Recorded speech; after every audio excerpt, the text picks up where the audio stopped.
Hey guys, today is Sunday, and that means it's Ghost Stories Day, so I'll be reading from a book on Scottish ghost stories. We'll be right back.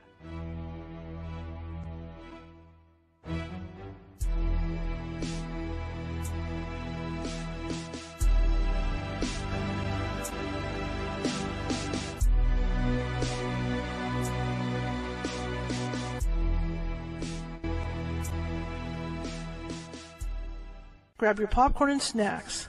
Find a comfy spot, take a seat or lie down, and let me transport you to a place of fantasy, ghost stories, ancient legends, odd creatures, alien encounters, and other magical topics. You may even decide to join the conversation.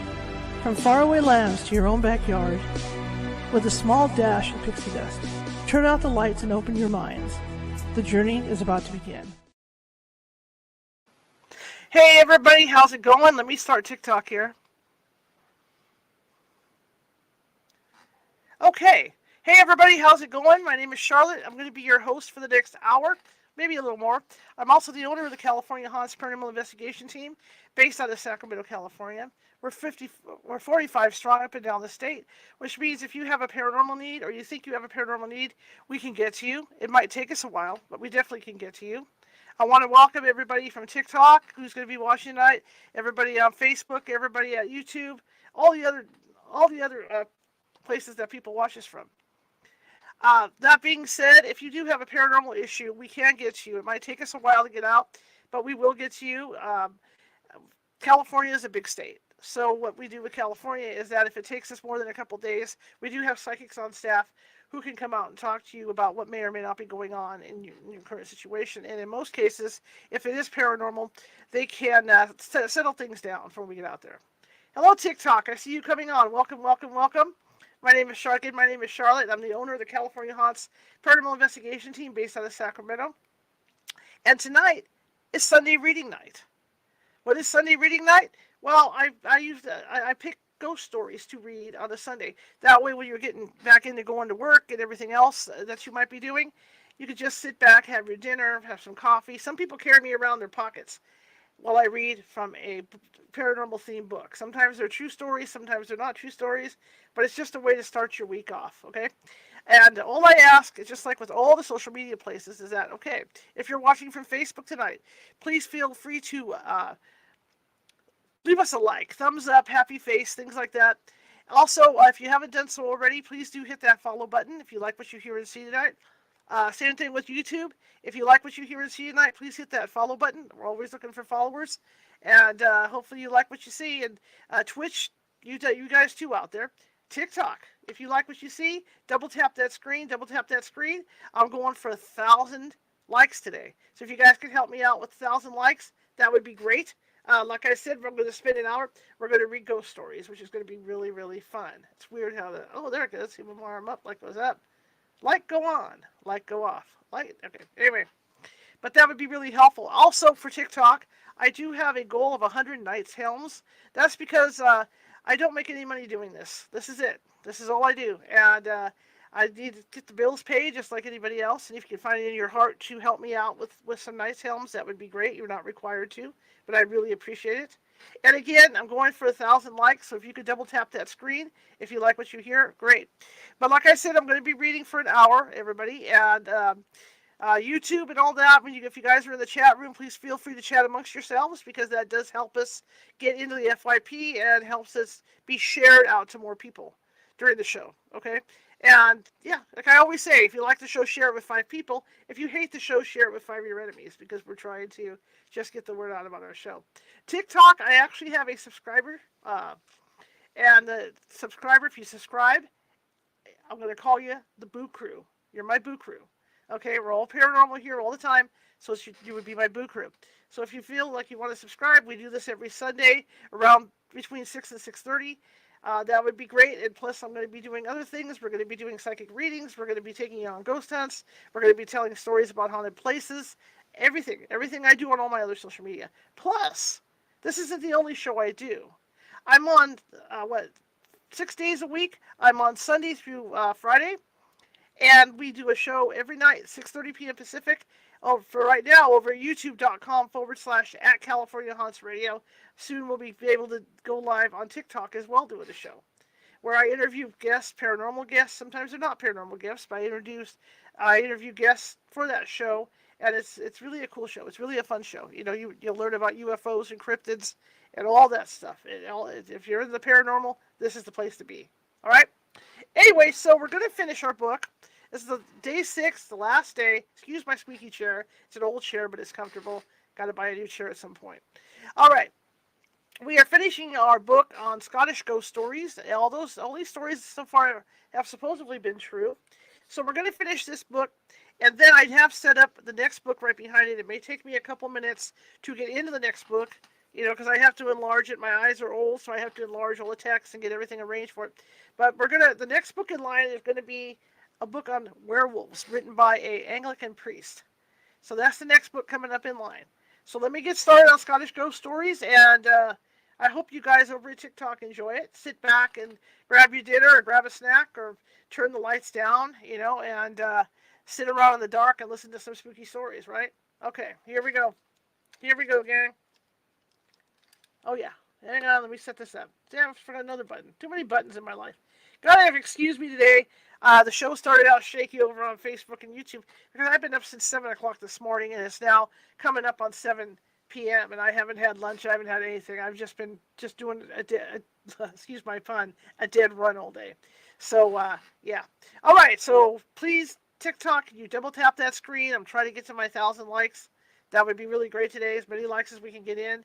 And if you feel in your heart to help me with some Knight's Helms, that would be wonderful. I'd really appreciate it. Same thing over here. Show me some love. Show me some thumbs up. Show me some of those happy heart things. Smileys, whatever, so we can get going. All right, so here we go.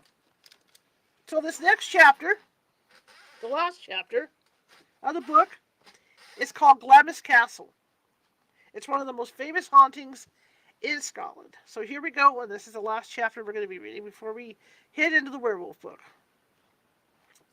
Of all the hauntings in Scotland, none has gained such widespread notoriety as the hauntings of Glamis Castle, the seat of the Earl of Strathmore and Kinghorn in Forfarshire.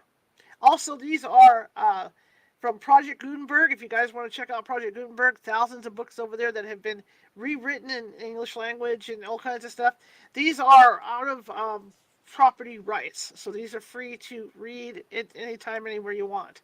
So, okay? All right.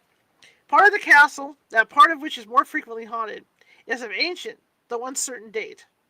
And if there is any truth in the tradition that Duncan was murdered there by Macbeth, must, at any rate, have been in existence at the commencement of the 11th century.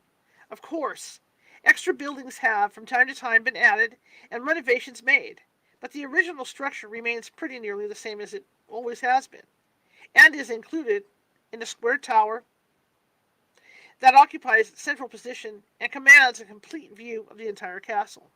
I'll be reading for about an hour, guys. Within this tower, the walls of which are 15 feet thick, there is a room, hidden in some unsuspected quarter, that contains a secret, the keynote to one, at least of the hauntings, which is known, it just went all this way, which is known only to the Earl, his heir, on the attainment of his 21st birthday, and the factor of the estate. In all probability, the mystery attached to this room, this thing's really sensitive, would challenge but little attention, were it not for the fact that unearthly noises, which at the time were supposed to proceed from this chamber, have been heard by various visitors sleeping in the square tower. The following experience is said to have happened to a lady named Bond. I append it more or less in her own words. I'm going to enlarge this just a little bit more. There we go. Wait for it, because it's going to... Okay. In all probability... Okay. All right. It is a good many years since I stayed at Glamis. I was, in fact, but little more than a child, and had only just gone through my first season in town. But though young, I was neither nervous nor imaginative. I was inclined to be what is termed stolid, yeah. That is to say, extremely matter-of-fact and practical. Indeed, when my friends exclaimed, "You don't mean to say you were going to stay at Glamis? Don't you know it's haunted?" I burst out laughing. "Haunted," I said. "How ridiculous. There's no such thing as ghosts. One might well believe in fairies." Of course, I did not go to Glamis alone. My mother and sister were with me, but whereas they slept in the more modern part of the castle, I was, at my own request, apportioned a room in the square tower. I cannot say that my choice had anything to do with the secret chamber. That, and the alleged mystery, had been dinned into my ears so often that I had grown thoroughly sick of the whole thing. No, I wanted to sleep in the square tower for quite a different reason, a reason of my own. I kept an aviary. The tower was old, and I naturally hoped its walls would be covered with ivy and teeming with birds' nests, some of which I might be able to reach, and, I am ashamed to say, plunder from my window. Alas, for my expectations. Although the square tower was so ancient that in some places it was actually crumbling away, not the sign of a leaf, nor the vestige of a bird's nest could I see anywhere. The walls were horribly, brutally bare. However, it was not long before my disappointment gave way to delight, for the air that blew in through the open window was so sweet, so richly scented with heather and honeysuckle, and the view of the broad, sweeping, thickly wooded grounds so indescribably charming, that despite my inartistic and unpoetical nature, I was entranced. Entranced as I had never been before, and never have been since. Ghosts, I said to myself. Ghosts. How absurd. How preposterously absurd. Such an adorable spot as this can only harbor sunshine and flowers. I well remember, too, for as I have already said, I was not poetical, how much I enjoyed my first dinner at Glamis. The long journey and keen mountain air had made me hungry, and I thought I had never tasted such delicious food, such ideal salmon from the Esk, and such heavenly fruit.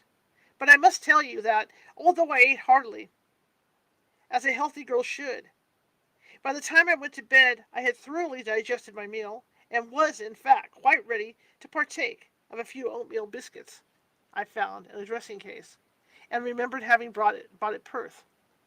It was about 11 o'clock when my maid left me, and I sat for some minutes wrapped in my dressing gown before the open window. The night was very still, and save for an occasional rustle of the wind in the distant tree tops, the hooting of an owl, the melancholy cry of a peewit, and the hoarse barking of a dog, the silence was undisturbed. The interior of my room was, in nearly every particular, modern. The furniture was not old.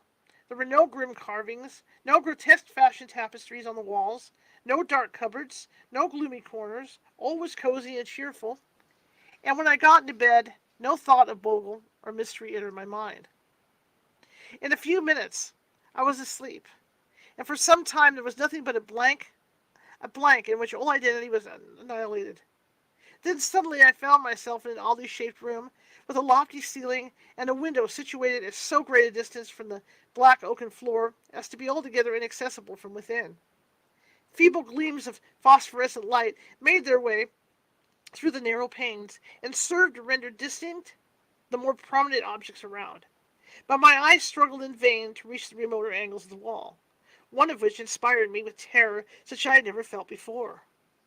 The walls were covered with heavy draperies that were sufficient, in themselves, to preclude the possibility of any save the loudest of sounds penetrating without. The furniture, if such one could call it, puzzled me.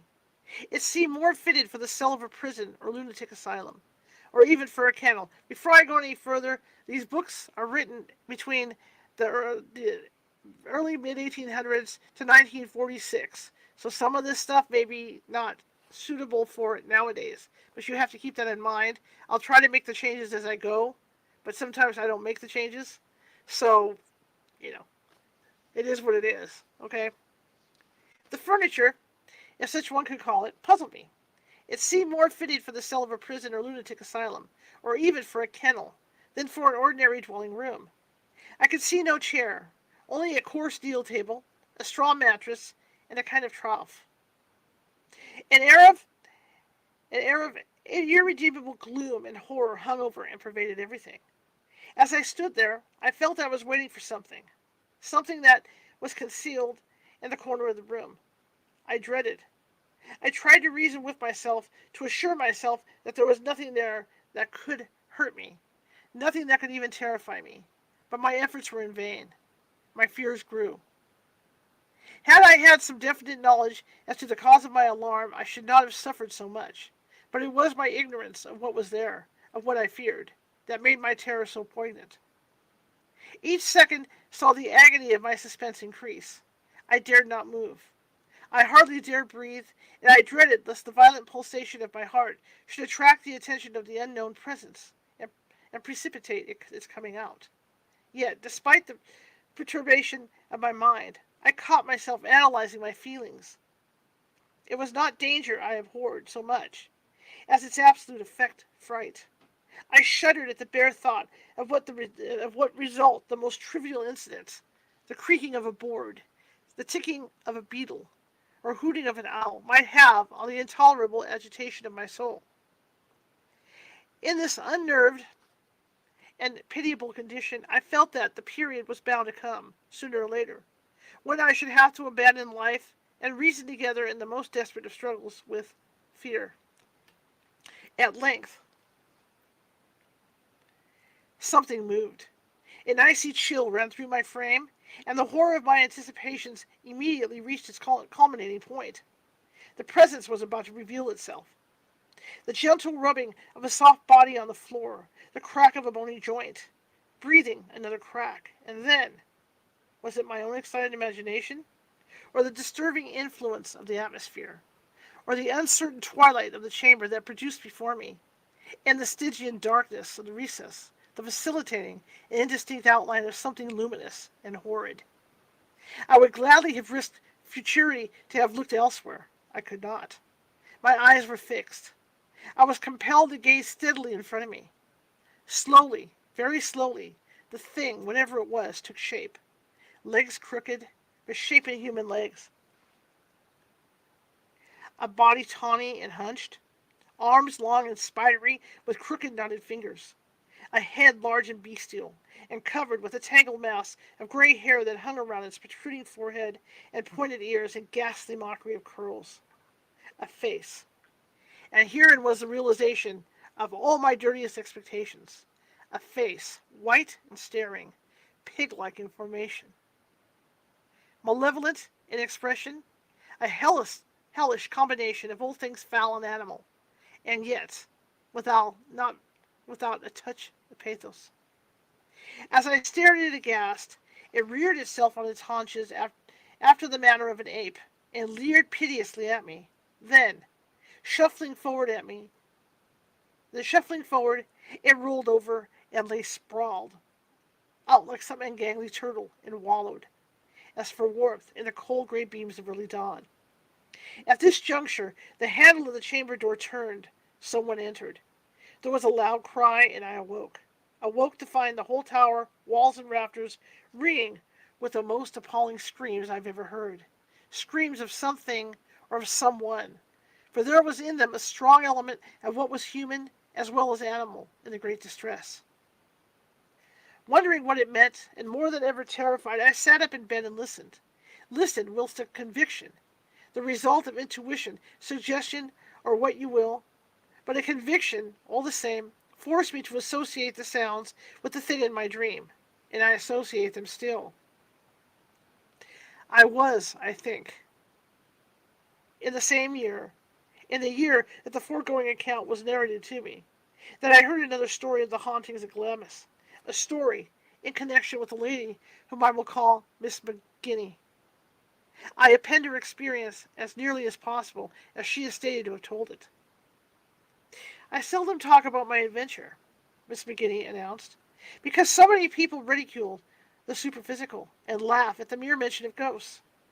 I own I did the same myself, till I stayed at Glamis. But a week there quite cured me of skepticism, and I came away a confirmed believer. The incident occurred nearly 20 years ago, shortly after my return from India, where my father was then stationed. It was years since I had been to Scotland. Indeed, I had only once crossed the border, and that when I was a babe. Consequently, I was delighted to receive an invitation to spend a few weeks in the land of my birth. I went to Edinburgh first. I was born in Drumsheugh Gardens, and thence to Glamis. It was late in the autumn, the weather was intensely cold, and I arrived at the castle in a blizzard. Indeed, I do not recollect ever having been out in such a frightful storm. It was as much as the horses could do to make headway, and when we reached the castle, we found a crowd of anxious faces eagerly awaiting us in the hall. Chilled, I was chilled to the bone, and thought I never should thaw. But the huge fires and bright, cozy atmosphere of the rooms, for the interior climate was modernized throughout, soon set me right, and by tea time I felt nicely warm and comfortable. My bedroom was in the oldest part of the castle, the square tower, but although I had been warned by some of the guests that it might be haunted, I can assure you that when I went to bed no subject was farther from my thoughts than the subject of ghosts. I returned to my room at about 11:30. The storm was then at its height. All was babble and confusion. Impenetrable darkness mingled with the wildest roaring and shrieking, and when I peeped through my casement window, I could see nothing. The panes were shrouded in snow, snow which was incessantly dashed against them with cyclonic fury. I fixed a comb in the window frame so as not to be kept awake by the constant jarring, and with the caution characteristic of my sex, looked into the wardrobe and under the bed for burglars. Though heaven knows what I should have done, and I found one there, had I found one there, placed a candlestick and matchbox on the table by my bedside, lest the roof or window should be blown in during the night or any other catastrophe happen. And after all these preparations got into bed. At this period in my life I was a sound sleeper, and, being somewhat unusually tired after my journey, I was soon in a dreamless slumber. What awoke me I can't say, but I came to myself with a violent start, such as might have been occasioned by a loud noise. Indeed, that was at first my impression, and I strained my ears to try and ascertain the cause of it. All was, however, silent. The storm had abated, and the castle and grounds were wrapped in an almost preternatural hush. The sky had cleared, and the room was partially illuminated by a broad stream of silvery light that filtered softly in through the white and tightly drawn blinds. A feeling that there was something unnatural in the air, that the stillness was but the prelude to some strange and startling event, gradually came over me. I strove to reason with myself, to argue that the feeling was wholly due to the novelty of my surroundings. But my efforts were fruitless, and soon there stole upon me a sensation to which I had been hitherto an utter stranger. I became afraid. An irrepressible tremor pervaded my frame, my teeth chattered, my blood froze. Obeying an impulse I could not resist, I lifted myself up from the pillows, and, peering fearfully into the shadowy globe that lay directly in front of me, listened. While I listened, I do not know. Why I listened, I do not know, saving that an instinctive spirit prompted me. At first I could hear nothing, and then, from a direction I could not define, there came a noise, low, distinct, uninterpreted. It was repeated in rapid succession, and speedily construed itself into the sound of male footsteps racing up a long flight of stairs at the end of the corridor leading to my room. Dreading to think what it might be, and seized with a wild sentiment of self-preservation, I made frantic endeavors to get out of bed and barricade my door. My limbs, however, refused to move. I was paralyzed. Nearer and nearer drew the sounds, and I could at length distinguish with a clearness that petrified my very soul the banging and clanging of sword scabbards, and the panting and gasping of men, sore pressed in a wild and desperate race.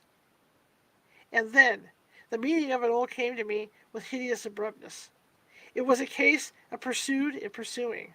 The race was for life. Outside my door the fugitive halted, and from the noise he made in trying to draw his breath, I knew he was dead. I knew he was dead beat. His antagonist, however, gave him but scant time for recovery, bounding at him with prodigious leaps. He struck him a blow that sent him reeling with such tremendous force against the door, that the panels, although composed of the stoutest oak, quivered and strained like flimsy matchboard. The blow was repeated. The cry that rose in the victim's throat was converted into an abortive gurgling groan, and I heard the ponderous battle axe carved its way through the helmet, bone and brain. Told you. Do not call the internet police, okay? I'm just reading through. A moment later came the sound of slithering armor, and the unalived, slipping sideways, toppled to the ground with a sonorous clang. A silence too awful for words now ensued. Having finished his hideous handiwork, the murderer was quietly deliberating what to do. Whilst my dread of attracting his attention was so great that I scarcely dared breathe.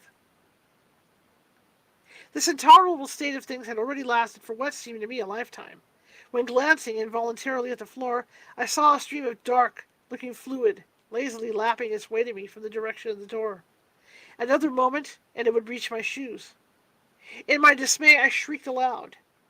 There was a sudden stir without significant clatter of steel. And the next moment, despite the fact that it was locked, the door slowly opened. The limits of my endurance had now happily been reached. The overtaxed valves of my heart could stand no more. I fainted. On my awakening to consciousness, it was morning, and the welcome sun rays revealed no evidence of the distressing drama. I own I had a hard tussle before I could make up my mind to spend another night in that room. And my feelings, as I shut the door on my retreating maid and prepared to get into bed, were not the most enviable. But nothing happened, nor did I again experience anything of the sort till the evening before I left. I had lain down all the afternoon, for I was tired after a long morning's tramp on the moors, a thing I dearly loved to do. And I was thinking it was about time to get up, when a dark shadow suddenly fell across my face. I looked up hastily, and there, standing by my bedside and bending over me, was a gigantic figure in bright armor. Its visor was up, and what I saw within the cask is stamped forever on my memory.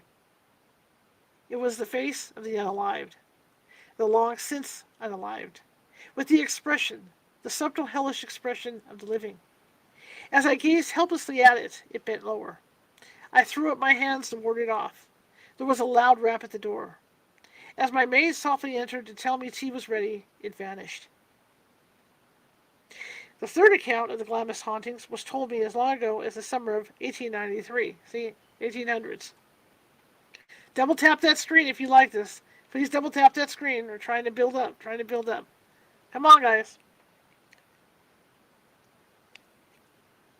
I was traveling by rail from Perth to Glasgow, and the only other occupant of my compartment was an elderly gentleman who, from his general air and appearance, might have been a dominie or member of some other learned profession.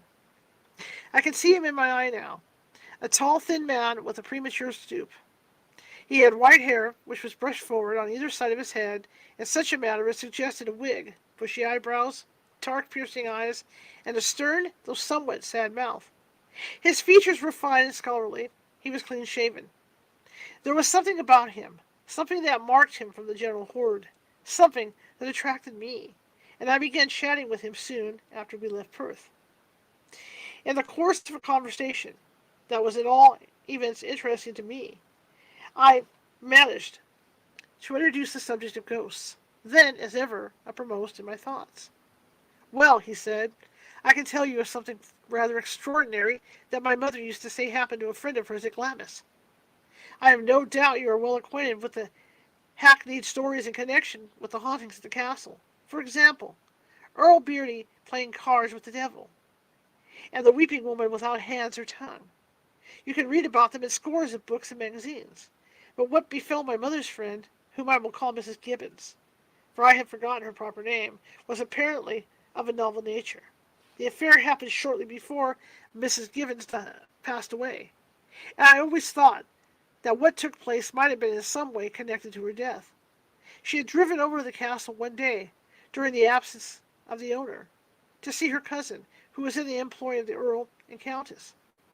Never having been to Glamis before, but having heard so much about it, Mrs. Gibbons was not a little curious to see that part of the building, called the Square Tower, that bore the reputation of being haunted.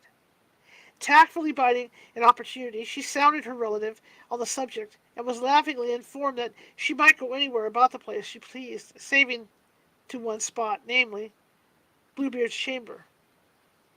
And there she could certainly never succeed in poking her nose, as it locally was known only to 3 people, all of whom were pledged to never reveal it. At the commencement of her tour of inspection, Mrs. Gibbons was disappointed. She was disappointed in the tower. Excuse me. She had expected to see a gaunt, grim place crumbling to pieces with age, full of blood-curdling spiral staircases and deep, dark dungeons, whereas everything was the reverse. The walls were in an excellent state of preservation, absolutely intact. The rooms bright and cheerful and equipped in the most modern style. There were no dungeons. My chair. That gives you the creepy sound, doesn't it? I can just do this every once in a while. There were no dungeons. Okay, here we go. Drop curling dungeons. Okay. Let's see. I'm trying to figure out where I'm at. Like I said, I looked up and I showed. Okay, there were no dungeons, at least none to view. And the passages and staircases were suggestive of nothing more alarming than bats. She was accompanied for some time by her relative, but on the latter being called away, Mrs. Gibbons continued her rambles alone. I gotta get some water here. My throat is getting tickly. So let me. Okay, that probably help. Mrs. Gibbons continued her rambles alone. She had explored the lower premises and was leisurely examining a handsome furnished apartment on the top floor when, in crossing from one side of the room to the other, she ran into something. She looked down. Nothing was to be seen. Amazed beyond description, she thrust out her hands and they alighted on an object, which she had little difficulty in identifying. It was an enormous cask or barrel lying in a horizontal position. She bent down close to where she felt it, but she could see nothing but the well-polished boards of the floor. To make sure again that the barrel was there, she gave it a little kick, and drew back her foot with a cry of pain. She was not afraid. The sunshine in the room forbade fear, only exasperated. She was certain the barrel was there, that it was objective, and she was angry with herself for not seeing it. She wondered if she were going blind, but the fact that other objects in the room were plainly visible to her discountenanced such an idea. For some minutes she poked and jabbed at the thing, and then, seized with a sudden uncomfortable panic, she turned round and fled, and as she tore out of the room, along the passage, and down the seemingly interminable flight of stairs, she heard the barrel behind her in a close pursuit. Bump, bump, bump. At the foot of the staircase, Mrs. Gibbons met her cousin, and, as she clutched the ladder for support, the barrel shot past her, still continuing its descent. Wow. Bump, bump, bump. Though the steps, as far as she could see, had ended, till the sounds gradually dwindled away in the far distance. Wow, what's going on with my throat right now? Whilst the manifestation lasted, neither Mrs. Gibbons nor her cousin spoke, but the latter, as soon as the sounds had ceased, dragged Mrs. Gibbons away, and, in a voice shaking with terror, cried, "Quick, quick, don't! For heaven's sake, look round. Worse is yet to come." And pulling Mrs. Gibbons along in breathless haste, she unceremoniously hustled her out of the tower. There was no barrel. Mrs. Gibbons' cousin subsequently remarked by way of explanation, "I saw it. I've seen it before. Don't ask me to describe it. I dare not. I dare not even think of it. Whenever it appears, a certain thing happens shortly afterwards. Don't on any account say a word about it to anyone here." And Mrs. Gibbons, my mother told me, came away from Glamis 1,000 times more curious than she was when she went.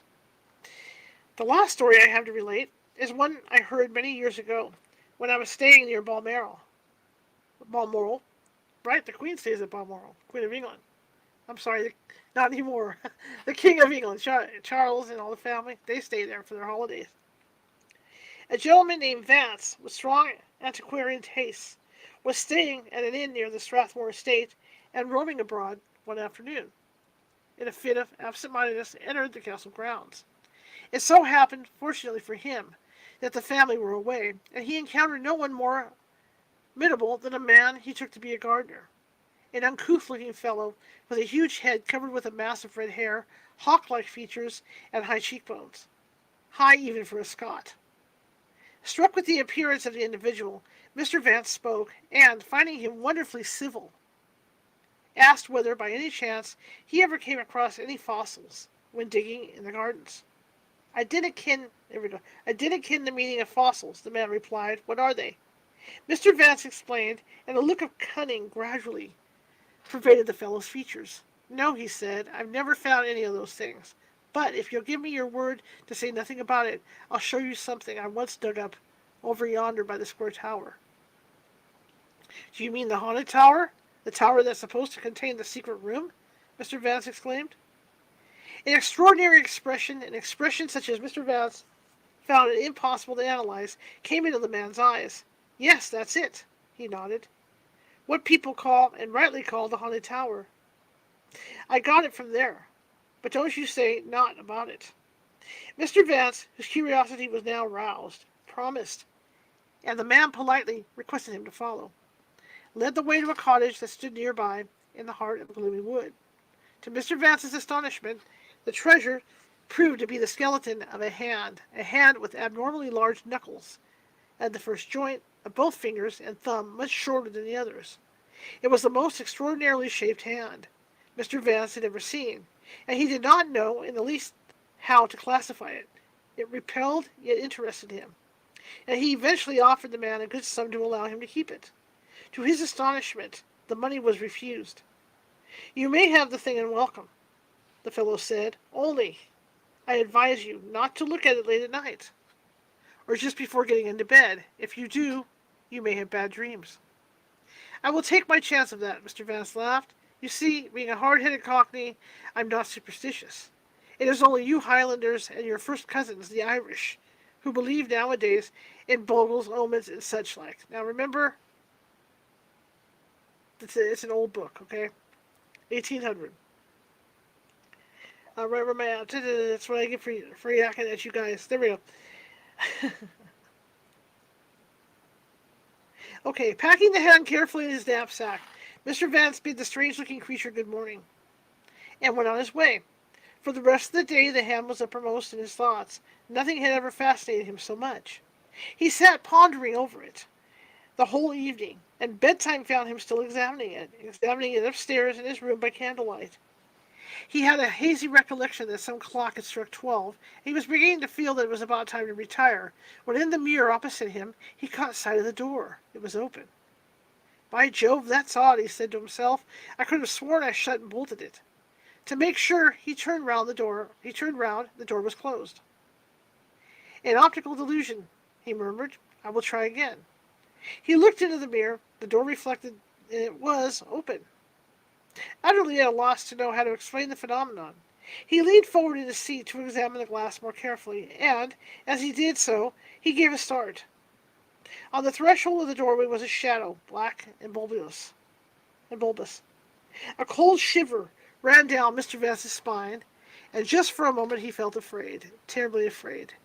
But he quickly composed himself. It was nothing but an illusion. There was no shadow there in reality. He had only to turn round, and the thing would be gone. It was amusing, entertaining. He would wait and see what happened. The shadow moved. It moved slowly through the air like some huge spider or an odd-shaped bird. He would not acknowledge that there was anything sinister about it, only something droll, excruciatingly droll. Yet it did not make him laugh. When it had drawn a little nearer, he tried to diagnose it, to discover its material counterpart in one of the objects around him. But he was obliged to acknowledge his attempts were failures. There was nothing in the room in the least degree like it. A vague feeling of uneasiness gradually crept over him. Was the thing the shadow of something which he was familiar, but could not just then recall to mind, something he feared, something that was sinister? He struggled against the idea. He dismissed it as absurd. But it returned, and took deeper root as the shadow drew nearer.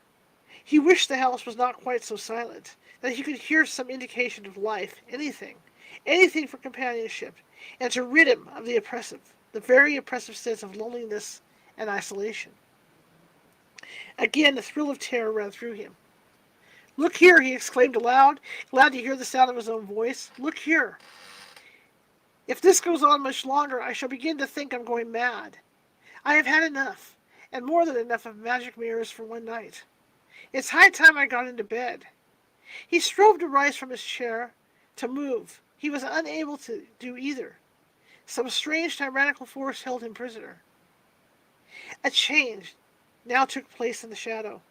The blur dissipated, and clearly defined outlines of an object that made Mr. Vance perfectly sick with apprehension, slowly disclosed itself. His suspicions were verified. It was the hand, no longer skeleton, but covered with green, moldering flesh, feeling its way slyly and stealthily towards him, towards the back of his chair. He noted the murderous twitching of its short, flat fingertips, the monstrous muscles of its hideous thumb, and the great clumsy hollows of its clammy palm. It closed in upon him. Its cold, slimy, detestable skin touched his coat, his shoulder, his neck, his head. It pressed him down, squashed, suffocated him. He saw it all in the glass, and then the extraordinary thing happened. Mr. Vance suddenly became animated. He got up and peeped around. Chairs, bed, wardrobe had all disappeared. So had the bedroom, and he found himself in a small, bare, comfortless, queerly constructed apartment without a door, and with only a narrow slit of a window somewhere near the ceiling. He had in one of his hands a knife with a long, keen blade, and his whole mind was bent on unaliving someone. Creeping stealthily forward, he approached a corner of the room where he now saw for the first time a mattress on which lay a huddled up form. What the thing was, whether human or animal, Mr. Vance didn't know, didn't care. All he felt was that it was there for him to unalive, that he loathed and hated it with a hatred such as nothing else could have produced. Tiptoeing gently up to it, he bent down, and, lifting his knife high above his head,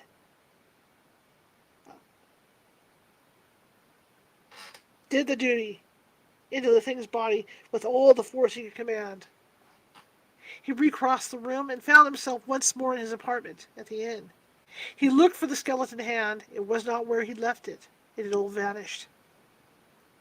Then he glanced at the mirror, and on its brilliantly polished surface saw not his own face, but the face of the gardener, the man who had given him the hand.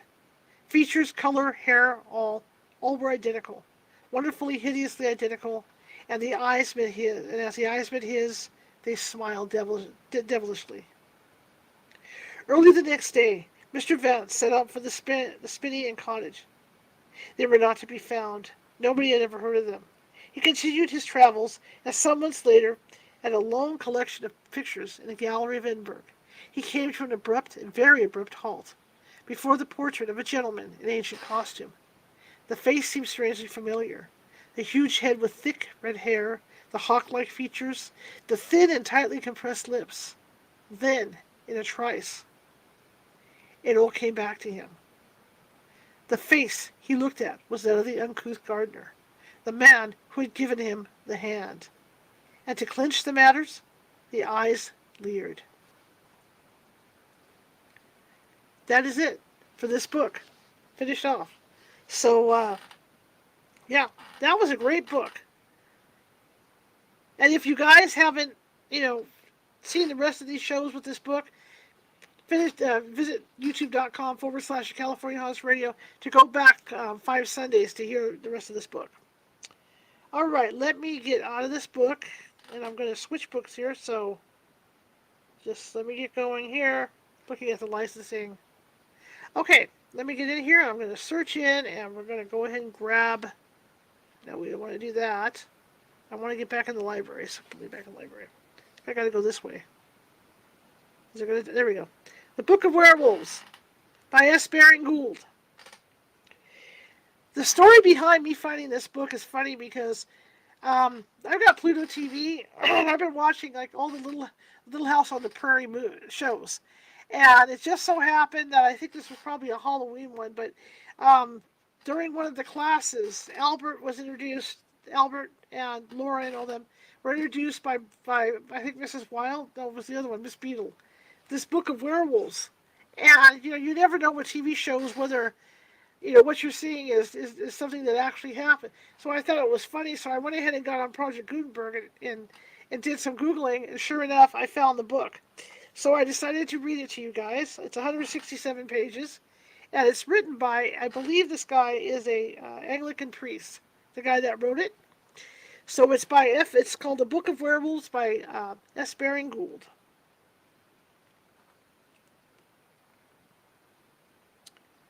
Let me get in here.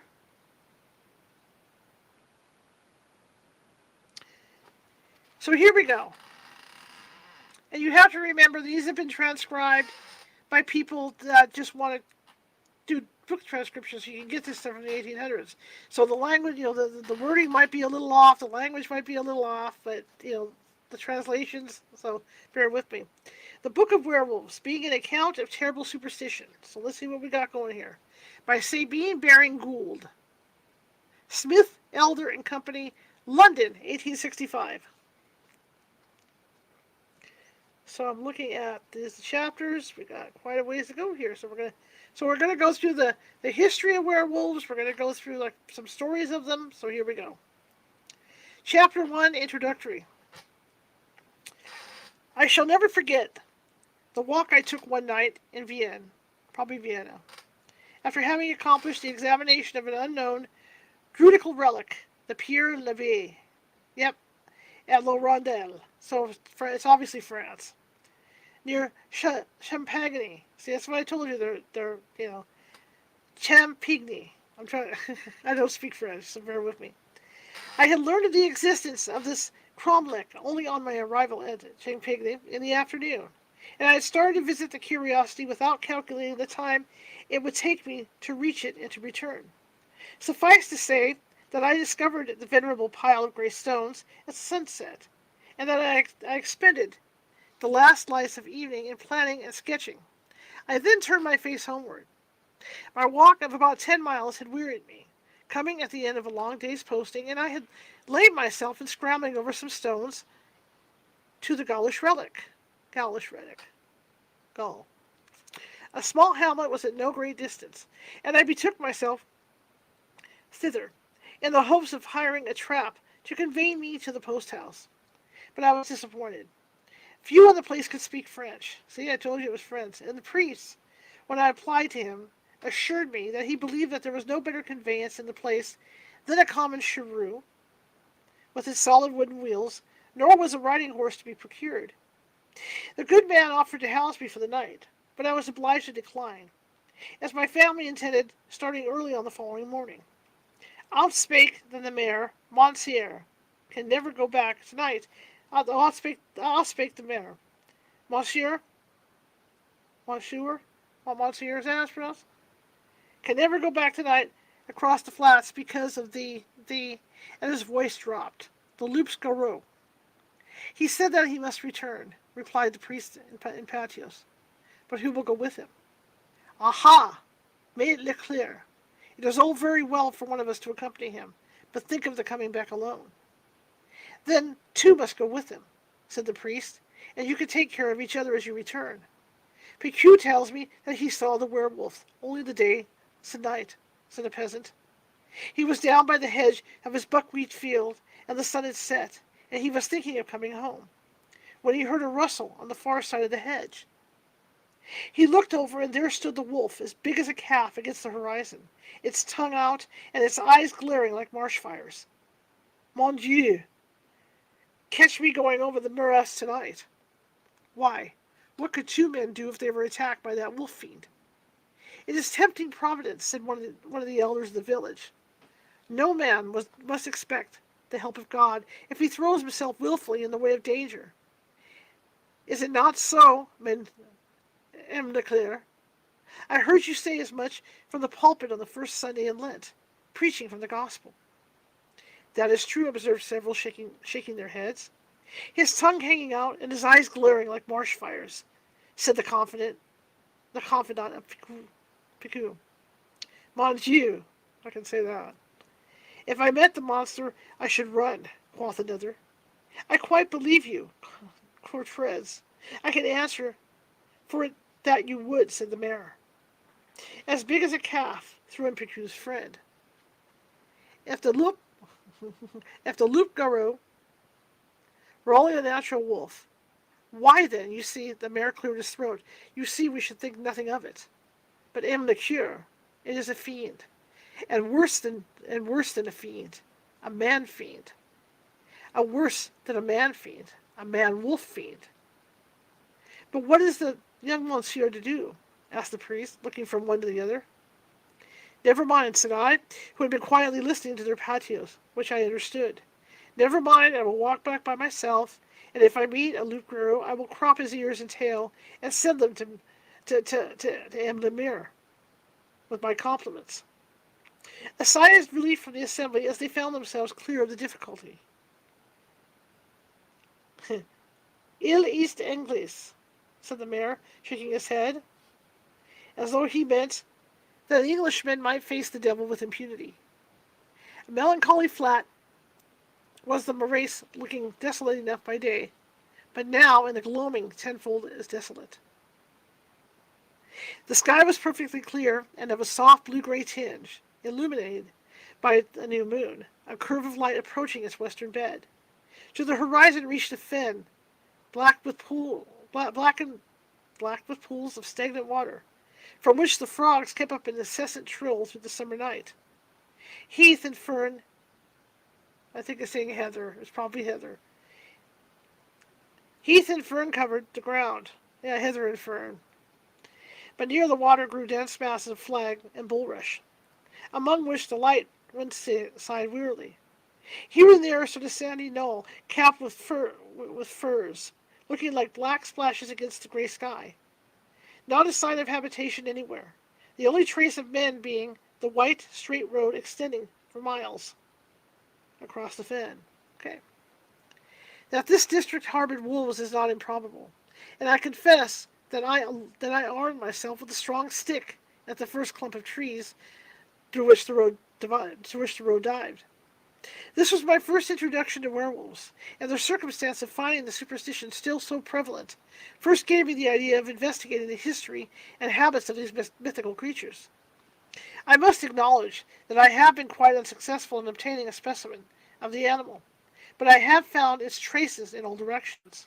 And just as the paleontologist has constructed the labyrinthon out of its footprints in marl, and one splinter of bone, so may this monograph be complete and accurate, although I have no chained werewolf before me, which I may sketch or describe from life.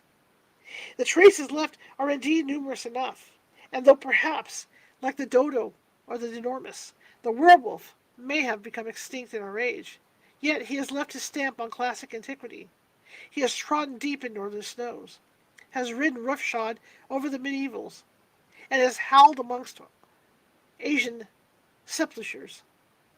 He belonged to a bad breed, and we are quite content to be freed from him and his kindred, the vampires and the ghoul.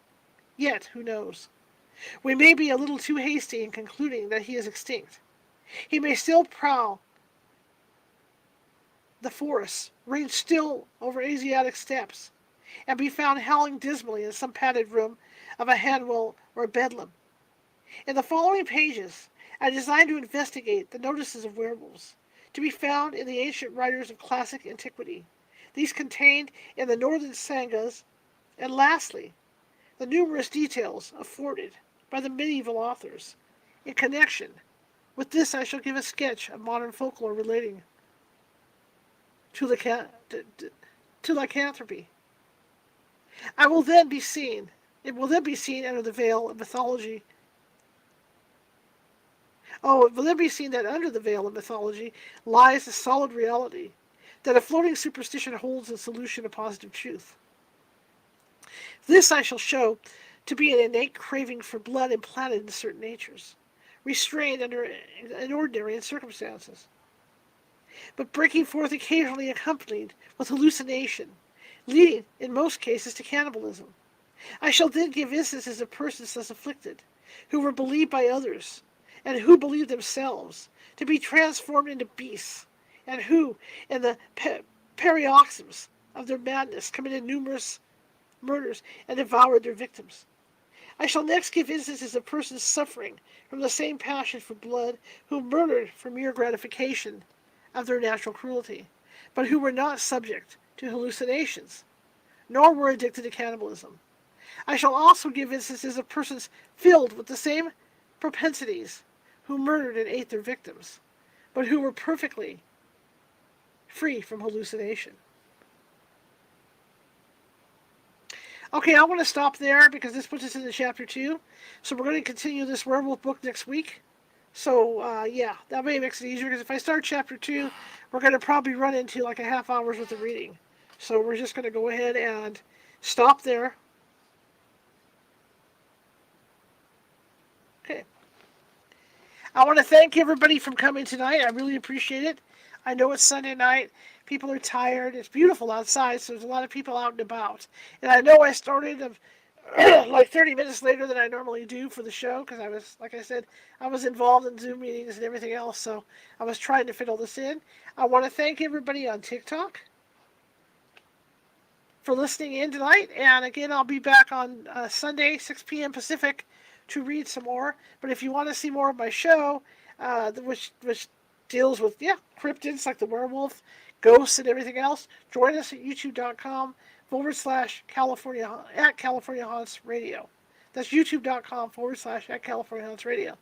But I will see you guys tomorrow, and our guest tomorrow is going to be Randy Liebeck, and we're going to be talking about his research in poltergeist activity.